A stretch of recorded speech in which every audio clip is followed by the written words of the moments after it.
nígbà tẹ́ bá tún táyé wá ẹ̀mí gígùn ní kẹ́ máa yan. Nǹkan anointing kọ́ ni nǹkan tó gbọ́dọ̀ bàjẹ́ lẹ́yìn tí wọ́n kú tán.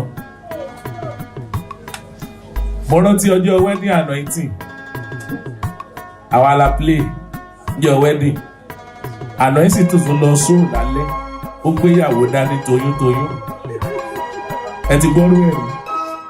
Ìyàwó tá a ṣẹ̀ṣẹ̀ gbé tọ́yọ́ lọ sọ ní mú. Àbí bẹ́ẹ̀ kọ́ kọ́lọ̀ fọ̀rọ̀kẹ́ Babaláyọ̀. Babaláyọ̀ ní irú ọmọkùnrin ìwé ìwọ ọmọkùnrin náà. Ẹ bá mi lọ gba hòtẹ́ẹ̀lì fún ìyàwó kí ìyàwó sùn.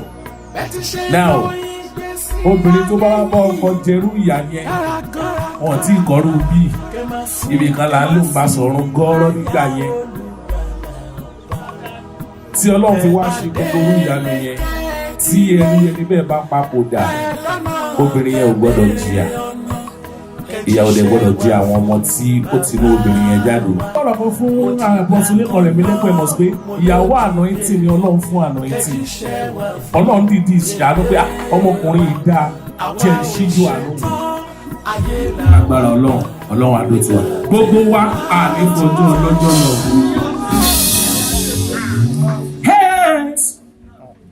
Ikú ò ṣe kan lónìí o, ikú ò ṣe kan. Ikú ò ṣe kan lónìí o, ikú ò ṣe kan. Ó balẹ̀ ọlá jẹ́, ó sọ́lẹ̀ ọ̀làdà oró, ikú ò ṣe kan. Bí kú bá pàdé gbogbo ayé ara ń haró. Ikú balùkù gbogbo ayé ara ń wosùn, ikú palékelèké gbogbo ayé ara ń wẹ̀ fún. Ikú pẹ́jọ ejò pọ̀rọ̀. Ikú pọ́kì, ikú parẹ́wà láàrin ẹyẹ. Egungun tó lè jó bí ilé bí òsì mọ́. Kò sálárẹ̀ oró kò sólókì ti jíbèrè nínú igbó. Ṣèyí ọmọ Oyekola, Ṣèyí anointing ó di ìgbèrè. Àmọ́ ṣá, kárìíra lọ́rùn ló dùn jù. Ká má ṣàìsúríra. Igi ọkọ̀dọ̀ orí kòdò òjòjò mi ṣe wébẹ̀ ọjà. Àwọn tí ra wa lókè lóṣùpá bomi lójú rètérètè. Anointing kárìíra nílé ológo ló dùn jù. Ká má ṣàìsúríra. Ó yẹ odídẹrẹ́ lọ mọ̀rẹ́ o. A ó pàdé o. Ọ̀n ilẹ̀ bá ó dò. Tẹ̀sẹ̀ áńgẹ́lì tí tẹ̀. Odídẹrẹ́ lọ mọ̀rẹ́ o. A ó pàdé o. Ọ̀n ilẹ̀ bá ó dò. Tẹ̀sẹ̀ áńgẹ́lì tí tẹ̀. Ọ̀run màmá kọjú gbogbo wa là ń bọ̀. Ọ̀run màmá kọjú gbogbo wa là ń bọ̀. Ṣé yàrá tí ó sọ pé òun ò jẹun mọ́? Ṣàdédé ní ikú yọ ọwọ́ ẹ̀ láwo. Ọkọ̀ Fọláṣadé lọ́wọ́ ṣe o. Bàbá worship, bàbá salvation. Bàbá revelation bó dárò sọ̀rùn lé. Ó di dẹ̀rẹ̀rẹ̀ lọ́wọ́. Bàbí tẹ́wọ́ kọ́lá. Asán láyé ìmúlẹ̀ mọ́fọ́. Àṣẹ asán láyé ìmúlẹ̀ mọ́fọ́. Ìdájọ́ bọ̀ onígbàgbọ́ ẹ̀ṣayé rẹ̀. Ìdájọ́ bọ̀ onígbàgbọ́ ẹ̀ṣayé rẹ̀. Èjìrẹ́ Adegbodu, mo wí tèmi náà mo lọ. Ikú ó ṣe ìtàn. Ikú ó ṣe ìtàn. Ọmọ Olúṣèyí lọ. Ẹni rẹ̀ ikú ó ṣe ìtàn. Ikú ó ṣe ìtàn. Ọmọ Olúṣèyí lọ. Ẹni rẹ̀.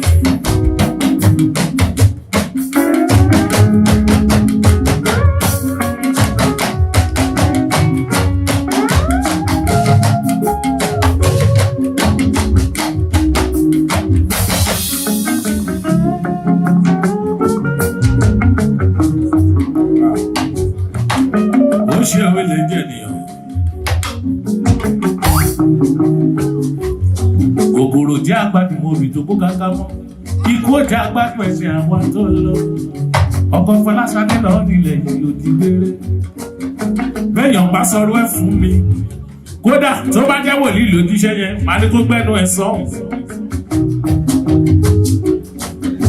ẹni tí ó sàárẹ̀ ẹni tó rí òfò ẹni tẹ́dọ̀dù ó wà lórí aago títí láago 4 òru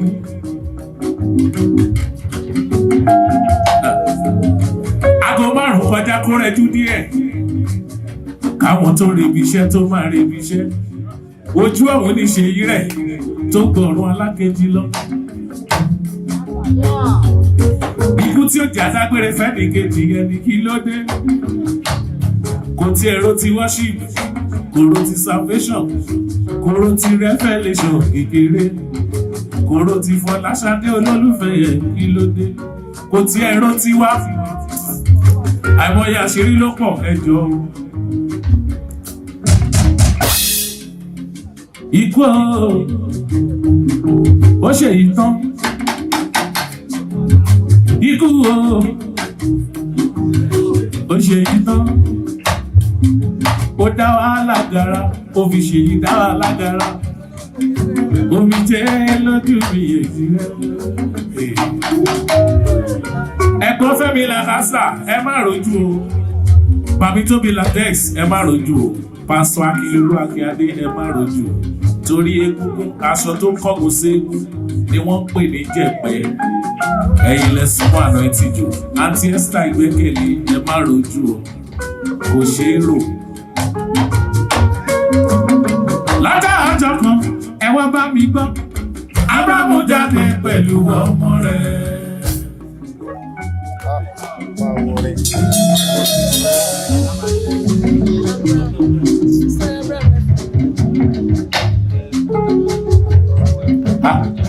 Anointing ní tó bá pé 50 years òun ò fẹ́ ṣiṣẹ́ kankan mọ́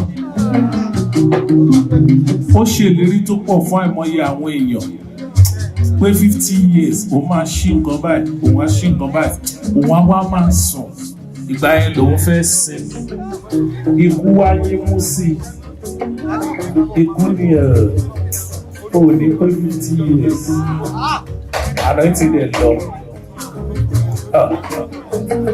Lọ́jọ́ ọjọ́ kan ọkọ̀ Fọláṣadé Ábúráhámù jáde pẹ̀lú ọmọ rẹ̀ Bàbí tẹ́wọ́ gbọ́lá ọmọ rẹ̀ kan ṣoṣo tó bí ó mú jáde láti lọ fi rúbọ gẹ́gẹ́ bí ohun tọ́lọ́run fọ̀ sí ó wá sọ fáwọn ọmọdé ẹ̀ wípé èmi pẹ̀lú ọmọ yìí lájọ ń lọ a ó sì padà wálé. Ẹ̀jìnlẹ̀ Tóbi Latex ẹ̀rọjú wáyé kò sẹ́ni fẹ́ lọ sájò kó má padà délé nítorí wípé ilé làbọ̀ sí mi oko.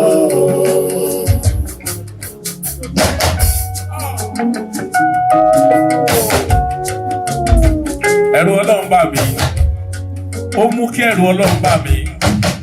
Anointing a máa ṣe gbogbo nǹkan á dẹ̀ máa jẹ́ kó yé yín wípé mo wà bẹ́ẹ̀ lọ́jọ́ kan àwọn ọ̀jì ń ṣe nǹkan kan bí Anointing ní adóyìn ṣe mí tíye ṣé o mọ̀ pé mo fẹ́ràn ẹ̀ gan ṣé tí n bá lọ tán náà ṣé bẹ́ẹ̀ ṣe máa ṣe rèé. Àìmọye ìgbà ni mo ti kárò ọ̀rọ̀ mọ́ ọ lẹ́nu. Ẹgbẹ́ náà Jacob fẹ́rù gbàbùkún ó sá jáde nílé.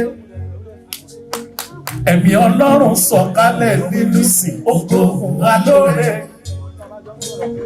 Ó dá májẹ̀mú pé bí mo bá lọ sájò yìí bí mo bá dé mo padà wá dúpẹ́. Ṣèyí Anointing kò sẹ́ni fẹ́ lọ sájò kó má padà délé nítorí wípé ilé làbọ̀ sí mi oko. Nílé bàbá mi ọ̀pọ̀ ibùgbé ló wà níbẹ̀ mo ń lọ sájò mo fẹ́ lọ pèsè ayé fún yín kí ló jẹ́ èyí lọ́rọ̀ Olúwa mi Jésù Kristi sáwọn apọ́sítélì bárokóroko roko títí bá pẹjápẹjá pẹjá títí dandan ni kó padà darí wálé. ọkọ̀ Fọláṣadé ooo kò sẹ́ni fẹ́ lọ sájò kó má padà sílé nítorí wípé ilé làbọ̀ sí ní oko. Now ẹ jẹ́ á máa gbé ìgbé ayé wa bí ẹni wípé anytime ikú lè dé. Example ńlá ni ọ̀rọ̀ Ṣèyí Anointing jẹ́ fún gbogbo wa. Ẹnìjẹ́ agbélé ayé ṣe rere kò dìgbà tó o bá lówó tó pọ̀ kó o tó ní impact nínú láìpẹ́ nìkan. Ìwọ̀nba tó o bá níyẹn náà jẹ́ káyé mọ̀ wípé ó ṣe dáadáa sí ìgbésí ayé àwọn èèyàn. Ẹ gbọ́ gbogbo nǹkan tí wọ́n sọ nípa wọn látàárọ̀. Inú ìdùnnú àti ayọ̀ ńlá ni àwọn ọ̀run wà. Àwa là ń ṣọ̀fọ̀ láyé. Inú ọ̀run ń dùn torí ó gba àlejò ńlá sọ́dọ̀.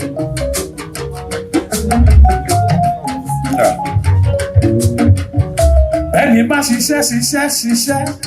Dandan ni kó padà lọ sinmi. Ìwọ nílé Odídẹrẹ́, Ìbàrà nílé Àwòdì, Ìbàrìbà nílé àti Òro, ibi tẹ́yẹ kọ́lé sí nílé ẹyẹ, àjò láyé, ọ̀run ní ibùgbé àwa ènìyàn. Bàmí tẹ́wọ́ gbọ́ lá bá ṣe wù ká pẹ́ láyé yìí tó. Ìlú ìpìlẹ̀ wa ń bẹ lọ́run tó jẹ́ wípé ẹkú ìrọ́jú ni yóò kẹ́yìn ẹkú ewu ọmọ. Ọmọ orí bàbá rẹ̀ mọ́ ọmọ wa sunkún. Ọmọ orí bàbá rẹ̀ mọ́ ọmọ sunkún. Fọláṣadé òró lólùfẹ́ rẹ̀ mọ́ yẹyẹ wọ́n sì mú sunkún. Ọmọ orí ọmọ sunkún. Àwọn ọmọ orí Anointing mọ́ wọ́n sunkún. Ọmọ orí bàbá rẹ̀ mọ́ ọmọ sunkún. Mo dénú igbó pa lọ́lọ́.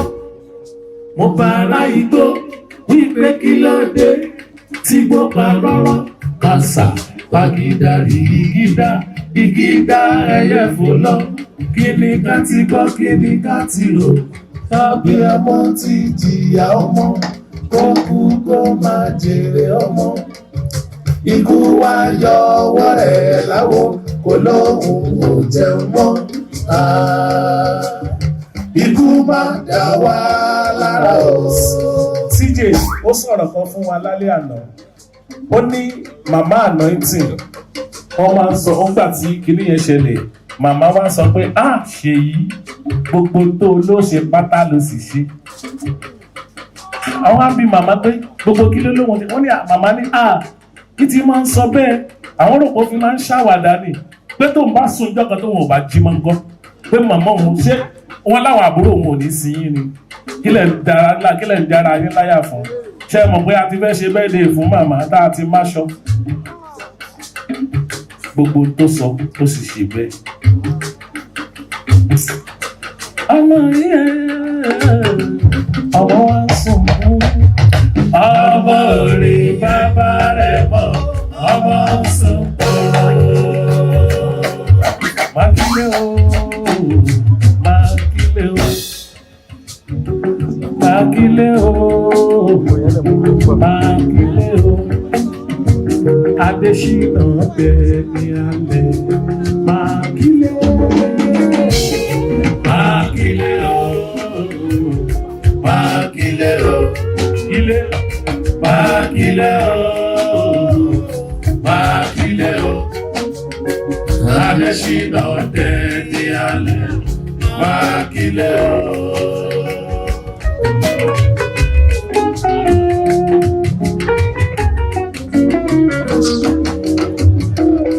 Ọlọ́run adó ti mọ̀. A ó pàdé létí odò. A ó pàdé létí odò. A ó pàdé létí odò.